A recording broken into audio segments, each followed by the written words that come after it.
ఇక ముఖ్యంగా చూసుకుంటే మీ నియోజకవర్గానికి సంబంధించి ఇప్పుడు వైసీపీ ఎలాగ మీకు ప్రత్యర్థి, సరే వాళ్ళు అధికారంలో లేరు, మీరు ఉన్నారు, ఏంటి ఎలా ఉండబోతుంది? ఎందుకంటే అంటే ఏంటారు పేరు పెరియా విజయ సాయి ఎలా ఉండబోతుంది అంటే వాళ్ళ దగ్గర నుంచి ఇందాక మీరు ఒక మాటలు అన్నారు, మేము సత్సంబంధాలు మామూలుగా వాళ్ళు మాట్లాడుకుంటున్నాం, మాకు ఇక్కడ అలాంటివి ఏమి లేవు.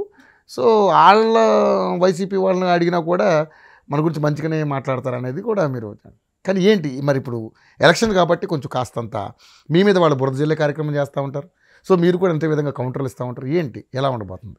సో ఖచ్చితంగా ఇప్పుడు ప్రత్యర్థి ఏ పార్టీ అయినా ఇప్పుడు ఒకవేళ కార్డియల్గా మాట్లాడుకోవటం అంటే దురదృష్టం ఏంటంటే జగన్మోహన్ రెడ్డి రాజకీయాల్లోకి వచ్చిన తర్వాత ప్రత్యర్థిని తిడితే తప్ప మనం కాదు అనేది ఒక ఇష్యూ క్రియేట్ చేసేసారు. వాళ్ళకంటే పాయింట్లు దొరక అంటే అదొక టబు, అంటే లైక్ ఇలాగుంటేనే రాజకీయము అనేలాగా ఒక దురదృష్టకరమైనటువంటి వాతావరణం క్రియేట్ చేశారు. గౌరవంగా ఉండాలి రాజకీయం అంటాను. ఇప్పుడు శివాజీ గారు ఉన్నారు, మొన్న గౌతులచ్చన్న గారు స్టాంప్స్ రిలీజ్ చేశారు. రిలీజ్ చేసిన రోజు కృష్ణదాస్ గారిని పిలిచిన వెంటనే వచ్చి తనకి గౌతులచ్చన్న గారితో ఉన్నటువంటి సంబంధాన్ని అవండి రాజకీయాలు. ఈ రోజుల్లో ఉన్నటువంటి రాజకీయాలు ఏ రకంగా దౌర్భాగ్యమైనటువంటి పరిస్థితుల్లోనే మనకు చూస్తున్నాం. అయితే నా ప్రత్యర్థి పెరియా విజయ్ గారు జడ్పీ చైర్పర్సన్గా ఉన్నారు. సో నేను ఆవిడని తిట్టాలా? తిడితే నేను గెలుస్తానా? వాళ్ళకి తిట్టే టైంలో నేను ఇంకొక ఇద్దరు మనుషులను కలిస్తే నేను గెలుస్తాను తప్ప నేను వాళ్ళకి తిట్టడానికి నేను టైం స్పెండ్ చేయడం వల్ల వచ్చే లాభమేమీ లేదు కదా. సో ఇటువంటి పరిస్థితుల్లో ఏంటి అని అంటే ప్రత్యర్థి రాజకీయం దాటి కొన్ని ఉంటాయి, అవి మనం మెయింటైన్ చేయాలి. ఎథికల్ వాల్యూస్, దానికి నేను ప్రాధాన్యత ఇస్తాను. వాళ్ళు రాజకీయపరమైనటువంటి అంశం మీద కామెంట్ చేస్తే ఖచ్చితంగా నేను కౌంటర్ చేస్తాను. అదే వాళ్ళు వ్యక్తిగతమైనటువంటి దీని మీద కానీ కామెంట్ చేస్తే నేను 100% దానికి కనీసం రిప్లై కూడా ఇవ్వను. ఇది నా పద్ధతి, అది మీ గీత అనుకోవాలి. ఖచ్చితంగా I have to maintain my own ethics. వాళ్ళు అలాగ ఉన్నారు అని చెప్పి నేను ఎలాగో మారిపోవాలని అంటే అది కుదిరే పని కాదు. పాపం ఇందాక నిజంగా ఇంటర్వ్యూ చేస్తున్నప్పుడు శిరీష గారు కూడా చాలా బాగా కంటతడి పెట్టుకున్నారు. బాధాకరమైన విషయం, పర్సనల్గా ఆ పెళ్ళిళ్ళ విషయం మాట్లాడి, పవన్ కళ్యాణ్ గారి పెళ్ళిళ్ళ విషయం మాట్లాడి, మన ఏదో లోకేష్ గారి స్నానం గురించి మాట్లాడి, ఇవన్నీ రకాల అంటే వాళ్ళకి అంటే ఇవన్నీ చూస్తుంటే ఏమనిపిస్తుంది? ఒక ఎడ్యుకేటెడ్గా ఒక డాక్టర్గా అసహ్యం వేస్తుంది. మన పరిధి దాటి మాట్లాడుతున్నాం. ఒక ఆడపిల్ల ఓడిపోయింది, కసిగా ఫైట్ చేస్తుంది, నువ్వు మంత్రివి, ఎంత హుందాగా ఉండాలి? మంత్రి కన్నా మించి నువ్వు ఒక డాక్టర్వే, నీ మనసు ఎంత సున్నితంగా ఉండాలి. అలాంటిది నువ్వు ఒక ఆడపిల్ల వ్యక్తిగతమైనటువంటి అంశాల గురించి ఒక పనికి మాలిన చెత్త చదువురాని వెధవలతో కొన్ని ఏదో అంటే ఫేస్బుక్ వాడడం వచ్చు కదా అని పోస్టింగ్లు పెట్టించేసి ఏదో విపరీతమైనటువంటి ధోరణులకు వెళ్ళిపోయి అక్కడ కొంతమంది వ్యక్తుల్ని టార్గెట్ చేసి వాళ్ళ బల్లలో మీరు మందు బాటిల్స్ పెట్టి వాళ్ళని అరెస్టులు చేయించి రాత్రి 3 గంటలకి ఈ ఆడపిల్లని పోలీస్ స్టేషన్లో కూర్చోబెట్టించి నీ వల్ల మనుషులు పురుగుల మందు తాగి చచ్చిపోయి ఏం సాధిస్తామండి? సరే ఇంకా అయిపోయింది, చేసేసావు, వెనక్కి తిరిగి తెచ్చుకోగలవా ఒక్కటైనా? సో చాలా బాధ, అసహ్యం వేస్తుంది. కాకపోతే దురదృష్టం, ఇప్పుడు లైక్ ఫాదర్ లైక్ సన్ అండి. జగన్మోహన్ రెడ్డి అలా ఉన్నాడు, సో జగన్మోహన్ రెడ్డి కింద ఉన్నటువంటి వాళ్ళు అలానే ఉన్నారు. Straight from CM to volunteer, no one is exceptional. మొత్తం అందరూ ఇదే పని, వ్యక్తిగతమైనటువంటి టార్గెట్స్, వ్యక్తిగత దోషణలు అన్ని రకాలు. సో దీనివల్ల వచ్చేదేమీ లేదు, but it's okay. So Hitler, Mussolini అంతకన్నా గొప్పడు కాదు కదా, వాళ్ళకన్నా మేధావ్వ నువ్వు, వాళ్ళకన్నా నియంతవ నువ్వు. ఎన్ని వేల మందిని వాళ్ళు ఊచకోత కోసి చంపేశారు. ఆఖరికి ఏమైందండి? సద్దాం హుసేన్ ఎంత బొక్కలో దొరికాడండి, nothing more than that. So మనం ఆలోచించుకోవాలి. పదవి ఈరోజు బాధ్యత ఇవ్వాలి, పదవి ఈరోజు సర్వీస్ మోటోతో ముందుకెళ్ళాలి. అలాంటిది ఈరోజు పదవి ఉందని అహంకారంతో విర్రవీగిపోయి నువ్వేదో చేస్తాను అని అంటే వాట్ విల్ హ్యాపెన్? అధికారం ఇలా మారంగానే కనీసం నువ్వు తుప్పలు పట్టిపోవా? ఊర్లో నువ్వు ఈరోజు అయితే 4 గన్మ్యాన్లు ఉన్నారు కాబట్టి తిరుగుతున్నావు. ఇదే నువ్వు రేపు తెల్లవారు పదవి పోతే తిరగలవా? నేను తిరగలను, నాకు పదవి లేకపోయినా ప్రజాబలం నేను ప్రజల మధ్యన తిరగగలను. మీకు గట్స్ ఉంటాయా? ఎందుకండి రాజకీయం చేయటం? చరిత్ర ఉండాలండి, చరిత్రలో ఒక పేజ్ ఉండాలండి. అంతేగాని అవకాశం వచ్చింది కదా అని చెప్పి మన మీద మంది మీద పడిపోతాము అని అంటే మంది తిరగబడితే ఏమవుతుందో కూడా తెలుసుకోవాల్సినటువంటి అవసరం ఉంది. అదే సినిమాలో జూనియర్ ఎన్టీఆర్ అన్నట్టు ఏం బతుకులు రా వీళ్ళు అన్నట్టు ఏం బతికారా వీళ్ళు అనిపించుకోవాలి.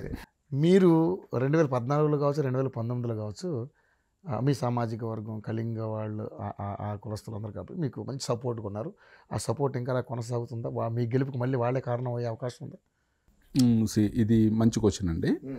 ఎందుకు అని అంటే ఈ నియోజకవర్గంలో సామాజిక వర్గము అనే ప్రశ్న ఎక్కడ కూడా తలెత్తదండి. This is a very typical constituency. ఎందుకు అని అంటే మా ప్రెసిడర్స్ ఎవరైతే ఇప్పుడు ఎంవి కృష్ణారావు గారు ఉన్నారు, ఆయన కమ్మ సామాజిక వర్గానికి సంబంధించిన వ్యక్తి. ఆయన 4 సార్లు ఎమ్మెల్యే అయ్యారు. ఇక్కడ ఆయన ఉన్నప్పుడు not more than 10 families were Kamma families. 10 కుటుంబాలు కూడా లేనటువంటి ఒక వ్యక్తి 4 సార్లు ఎమ్మెల్యే ఎలాగవ్వగలిగారు ఈ నియోజకవర్గం? సో ఇక్కడ సామాజిక వర్గము అనేది ఏం లేదు. మాకు ఏదో కాళింగ సామాజిక వర్గం అంటే ఒక రకంగా చెప్పుకోవాలంటే it is in 5th place or 6th place depending upon the population. So ఏంటంటే ఇక్కడ సామాజిక వర్గాలు అనేవి ఏమీ లేవు. నాకు తెలుగుదేశం పార్టీకి కంప్లీట్గా సపోర్ట్, అందరి మద్దతు కూడా 100% ఉంది. సో మాకు ఎటువంటి సామాజిక వర్గాలు లేకపోతే ఈ సామాజిక వర్గమే చేయాలి అన్నది ఏం లేదు. అన్ని సామాజిక వర్గాలు చేస్తాయి కాబట్టి ఇక్కడ తెలుగుదేశం పార్టీ గెలుస్తుంది. సరే ఫైనల్గా సరే మీకు ఎందుకంటే ఇప్పుడు జనసేన వాళ్ళు మీతో పొత్తులో ఉన్నారు కాబట్టి, ఎందుకంటే ప్రతి చోట జనసేన పొత్తులో టీడీపీ ఉంది అనేది పెద్దగా జరుగుతుంది. మొన్న 2 సీట్లు మీరు అనౌన్స్ చేస్తే మమ్మల్ని సంప్రదించకుండా ఎలా అనౌన్స్ చేస్తారని వాళ్ళు కూడా 2 సీట్లు అనౌన్స్ చేయడం కొంచెం గందరగోళం. సరే కామన్గా అది మీకు ఉన్నట్టు అండర్స్టాండింగ్స్. కానీ మీ నియోజకవర్గంలో ఎలా ఉంది సార్ సపోర్ట్, జనసేన సపోర్ట్? ఇక్కడ మాకు ఇన్ఛార్జ్గా దాసర్ రాజు అనే వ్యక్తి మాకు ఇన్ఛార్జ్. మొదటి నుంచి కూడా ఇప్పుడు నేను మీకు ముందు నుంచి చెప్పినట్టే, సరే పొత్తు ఉన్నా లేకపోయినా రాజు అనేక కార్యక్రమాలు అంటే ప్రజాహితమైనటువంటి కార్యక్రమాలు, ఇక్కడ డిగ్రీ కాలేజ్ కావాలనో లేకపోతే అక్కడ ఏదో, సో ఏదైనా కార్యక్రమం చేసినప్పుడు నేను వెళ్ళి సంఘీభావం తెలియజేసేవాడిని. ఓకే. సో అంటే పొత్తు లేకపోయినప్పుడు మాట చెప్తున్నాను. సో పొత్తు లేకపోయినా రాజు ఏవైనా కార్యక్రమాలు చేస్తే నేను సంఘీభావం తెలియజేయటం, అలాగే నేనే కార్యక్రమాలు చేసినా రాజు వచ్చి సంఘీభావం తెలియజేయటం లాంటి రిలేషన్ మొదటి నుంచి కూడా ఉంది. సూపర్. సో ఇప్పుడు పొత్తు ప్రకటించారు. సో పొత్తులో భాగంగా ఎవరికి వచ్చినా, అది రాజుకు వచ్చినా నాకు వచ్చినా మాకేమీ ఇది లేదు. ఎందుకు అంటే అధిష్టాన నిర్ణయం అనేది ఒకటి ఉంటుంది. సో మాకు క్రమశిక్షణ నేర్పించింది మా పార్టీ. ఓకే. సో ఆ క్రమశిక్షణలో ఖచ్చితంగా ఇద్దరికిద్దరము సపోర్ట్ చేసుకుంటాం, 100% ముందుకెళ్తాం. మాకు ఇక్కడ ఎటువంటి డీవియేషన్స్, నాట్ ఈవెన్ 1% డీవియేషన్ లేదు ఇక్కడ. ఓకే. సో చాలా హ్యాపీగా చాలా కంఫర్టబుల్గా మేము ముందుకెళ్తున్నాం కాబట్టి మాకేమీ ప్రాబ్లం లేదు. Super sir. ఎందుకంటే ఇది చాలా నియోజకవర్గాల్లో కాస్త ఇబ్బందికరమైన వాతావరణమే. బట్ నిజంగా అంటే మీరు ఇందాక శిరీష్ గారు వచ్చి పోటీ చేసినా నేను సహకరిస్తానంటున్నారు. అదేవిధంగా end of the day party decision. ఇప్పుడు నాకు 2 సార్లు అవకాశం ఇచ్చింది కదండి. అవును. సో నేను ఈరోజు 10 మందికి తెలిసాను అని అంటే it is because of the party కదా. సో పార్టీ సుప్రీం కదండి. సో పార్టీ డెసిషన్ అనేది ఏదైనా సరే 100% దాన్ని బాధ్యతగా తీసుకెళ్లాల్సినటువంటి బాధ్యత మా అందరిది కూడా. సో 100% మేమైతే మాత్రం ఆ రకంగా ముందుకెళ్ళాలని నిర్ణయించుకున్నాం. ఓకే. Thank you sir. ఇంత నైట్ టైంలో కూడా థ్యాంక్ యూ వెరీ మచ్. లేదు, నాట్ ఎట్ ఆల్. ఎందుకంటే సార్ ఇన్ని క్వశ్చన్స్ నేను అడగడానికి ఇంత సుదీర్ఘమైన ఇంటర్వ్యూ చేయడానికి కారణం ఏంటంటే, ఇప్పుడు ఈ నియోజకవర్గంలో ఫైనల్ డెసిషన్ అంటే ఏంటంటే మీ మీద ఉన్న ఎలిగేషన్స్, మీ మీద ఉన్న అంటే విమర్శలు, సద్విమర్శలు అన్నీ కూడా ప్రజలకు తెలియాలి. మీ గురించి ఏంటనేది మీరు క్లారిటీ ఇస్తారు. సో దాన్ని బట్టి కొంత మేలు జరిగే అవకాశం ఉంటుందండి. Anyway congratulations. హ్యాట్రిక్ ఎమ్మెల్యేగా టీడీపీలో కొనసాగాలి, అలాగే అధికారంలోకి టీడీపీ రావాలి.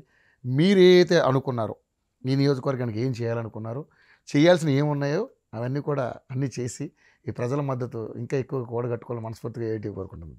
Thank you very much.